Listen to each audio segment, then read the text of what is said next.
Another grey and dreary day for the UK summer. Guys, today I'm going to meet someone and it's quite interesting. He lives out in Xiamen in China.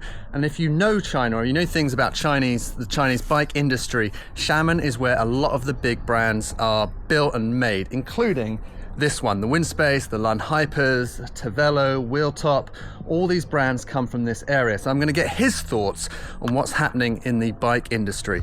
As well as that today, guys, we're also going to look at a new bike computer. My goal is to hit 4 watts per kg. So I've got, or been gifted kindly, an IGPSport IGS800, which is a step up.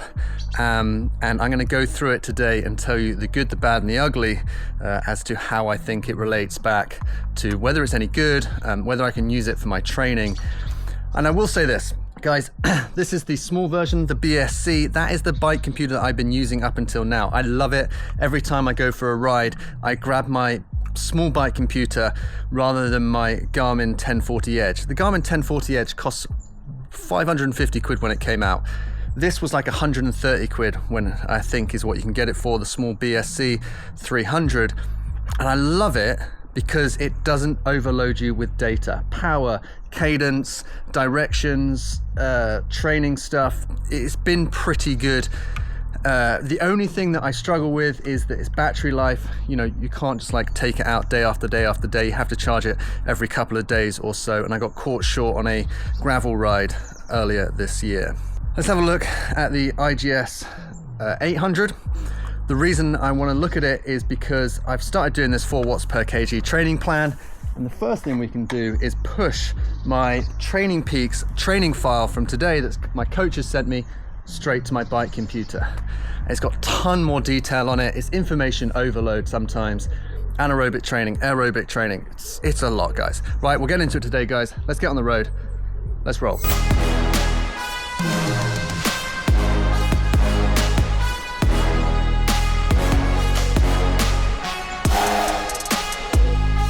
So you can see just how easy it is to have a training file. Once you sync up your IGPSport app to your Training Peaks, if your coach sends you a file or you pull a file from anywhere, you just see how easy it is to get it onto the computer.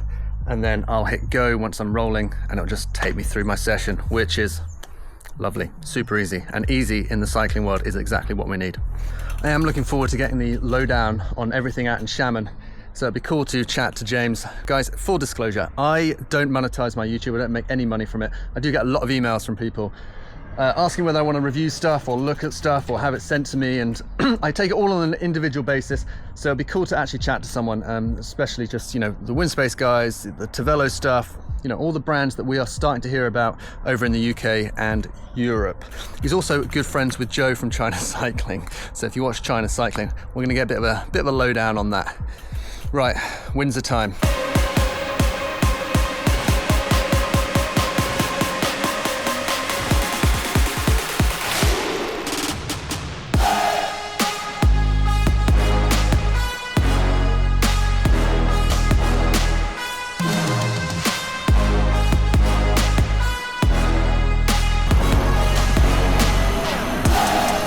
Let's see if I can find a lost cyclist.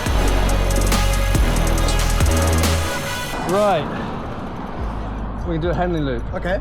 Dude, nice to meet you though. Yeah, likewise. Again, like having lived in China for 6 years, it's kind of like weird to be meeting other people, and because of COVID and all the rest, like I haven't really left the country much. Yeah. The first time was in February earlier this year, since 4.5 years. So you're South African, yes, who lives in China, in Xiamen, and then my brother lives and works in London.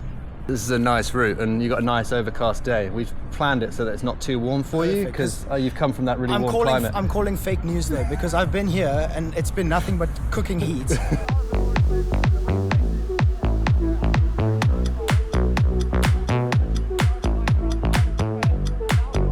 Back in Henley, baby. Coffee and cake. Coffee and cake. So today's session was meant to be a bit of a zone 2, but yesterday's session, it's Tuesday today, yesterday's session was hill intervals and I kind of wimped out. I was doing them on the turbo. It's a bit too much for me. And yeah, whipped out after a couple of sets. So putting in a session today, or like a bit of tempo work, goes down well. When we talk about the IGP 800, you know, we're talking about it straight out the box. What's it like straight out the box, which I imagine is how most people will grab it and use it. There is this one page. It's a training page that updates as you go through your ride.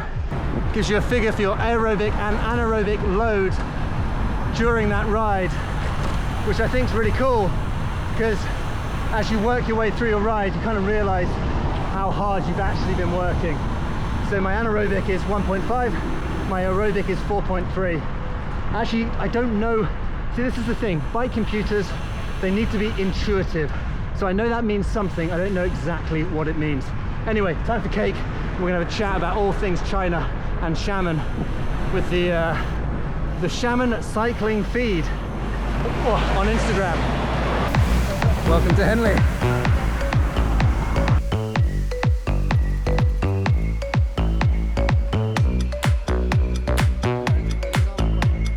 This is the spot in Henley that you want to come to.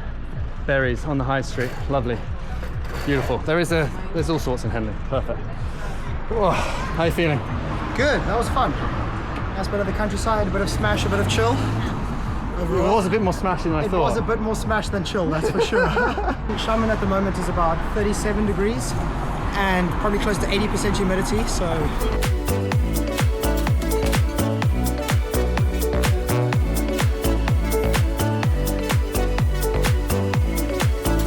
So what's the best way to ask this? Because I find it really interesting that one thing we've spoken about today is like how much the Chinese and like the Xiamen culture in particular is developing in cycling, and how you guys might not know this particularly, but you had Winspace, and then by virtue of Winspace growing, and then a few other brands have kind of come, not necessarily out of it, but you know, they're kind of now growing concurrently, like the Tavello guys, and you said Fibre as well. Yeah, Fibre, they make the carbon cranks and the carbon chain rings. Which Pogacar was riding. So yeah, they produce those SRM crank arms, the new version of that.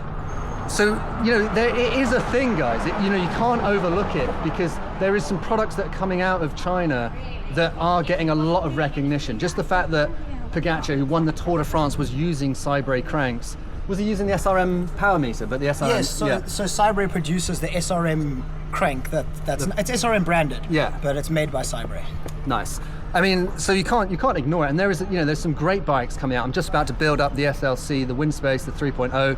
The Sika Spear is another one. Are they Xiamen? No, Sika I think is Shanghai. Okay. Oh yeah, of course. Yes. Yeah. But what's it like? I mean, do you just get to go, if you're going on a group ride, are you like, oh, by the way, that guy owns a brand, that guy owns a brand? That's pretty much how it is. So like on the weekend, we'll often ride on a Sunday, and because the cycling businesses are all located in the same area of Xiamen, and it's quite like intermingly, like everybody's mostly pretty friendly with everybody, and you'll go on a ride where there will be the Fibre boss and guys who work at Specialized and Panda Podium, Joe's Business. There'll be all of these people from these different businesses riding together as like a friendly group on a Sunday. And we'll head off out into the mountains, there's very mountainous out there. So you can do like maybe 2,000 meters of climbing in like 120K loop, or I think the highest peak out there in our area is about 1,000 meters up. But it's just, if you go on into the countryside, it's rolling forever. Just you can kill yourself basically. So my question is, like, do the brands tend to start from people that cycle, or is it people that are like kind of just see cycling growing and then want to get into the industry? No, I think that's what's actually quite cool, is that most of the brands are started by cyclists themselves. So they've either been cyclists before and are now maybe less fit because they're a bit older, or they are actually one of the Fibre main dudes. He's currently racing in a Conti Pro team. So they're very much actually in the scene. They're racing, they're riding. Some of them are into e-bikes now as well. So those e-bike conversion kits, but they are fully into the cycling scene themselves. And do you think that's partly why the culture is growing so quickly? Because they're so in it, they know what they want, so therefore that's representative of what cyclists might want. I think it must help. Like, you can't argue the fact that if they are in the scene, they've seen the technology that's gone before, and they can maybe envision what they'd like to come afterwards. And just having ridden and tested it themselves, having been able to see which things work and which don't, absolutely, it's part of it. Okay, and this is a bit of a personal question, because I know you're friends with Joe from China Cycling. Yeah. I ride with Dave Arthur every now and again. That guy is really good at riding a bike. How do we rate Joe in terms of riding a bike? So at the moment, I would say Joe's fitness is not where it used to be. But Joe's 53 kilos, right? And at some point, I'm not saying at the moment, but at some point, Joe was keeping up with the local pros up our 16-kilometer climb. His watts per kilo were pretty hot.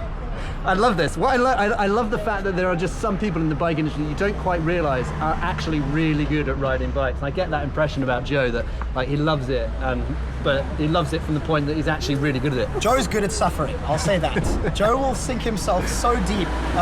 He's very competitive. And do you get the impression that the cycle industry is just like booming out there? 100%. Again, like a lot of the Chinese brands, they will be focusing more on trying to cater to the local market, because there just is such a demand for it that the Western market is almost, it's hard for them to satisfy the Western market at the moment, because they just have such volumes of orders on their doorstep. So yeah, absolutely, it's flying. That's definitely the impression that I get, is that every time I talk to brands that are based out in Xiamen particularly, it's like getting hold of they can't make these things quick enough, yeah. like effectively. And it's interesting because obviously I live in the UK, and I'll get an email from like Ribble every week being like, hey, 50% off this bike.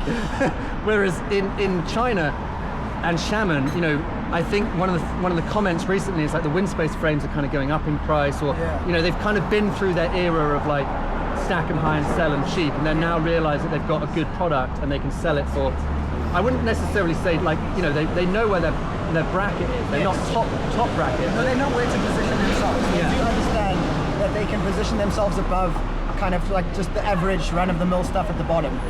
Can you sometimes see something and be like, oh, those are the guys that used to make the giant TCR and now they're building their own thing that looks a little bit like the giant TCR or something? I'm not so sure if it's like that. So the brands like, for instance, Winspace, Tavello, they will produce their bikes, they will outsource sometimes Italian designers and that kind of thing.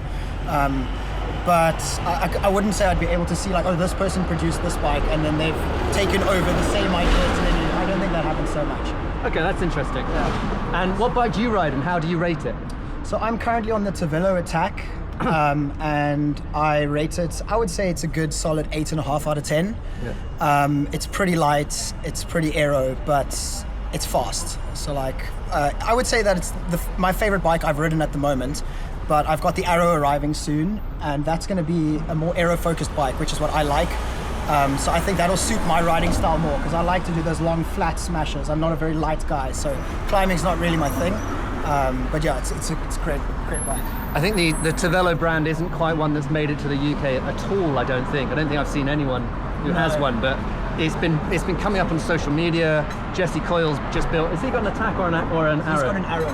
Yeah, Jesse Coyle's just building up his Arrow, which I'm looking forward to. I mean, that guy knows what he's talking about, because he loves training, loves smashing bike rides. Yeah. What do they call it in Australia? They don't call it a chain gang, they call it they call it like a crush or something, don't they? They call it like, right, time to enjoy some coffee and croissant, and then it's been a nice ride so far, and this is meant to be a bit of a easier ride for me on my training plan, but I think this is part of the problem actually, why I'm in the situation that I'm in, is I've been doing too much in the middle and not doing like my high end and then my low end stuff. So I think there are extenuating circumstances, but what I'm doing now is basically what's got me into the point of like why my FDP's not been going up. It's kind of been dropping slightly. Just too much riding with mates and just enjoying it. It does get pretty childish very quickly. When you're sitting at a bit of a fast section and then you realize you're just smashing it and then crawling after that. No. Chop ride. It's called a chop ride. Chop ride. That's it. Right, we're off. So just leaving Henley. Hopefully James takes it easier on the pulls. Don't blame me for that nonsense. Takes it easier on the pulls on the way home.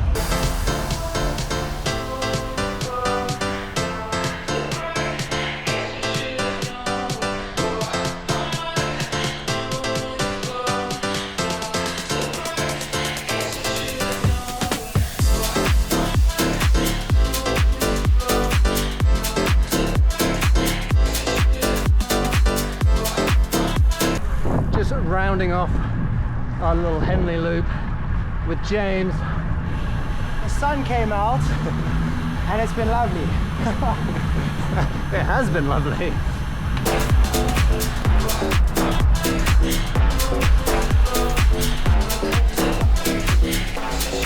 Right, so now that we're back from that ride, I'm going to give you a very, like 2-3 minute quick breakdown on the IGPSport IGS800. Guys, if you want a full tech breakdown, Shane Miller, GP Llama, he's great at these things. He's your man.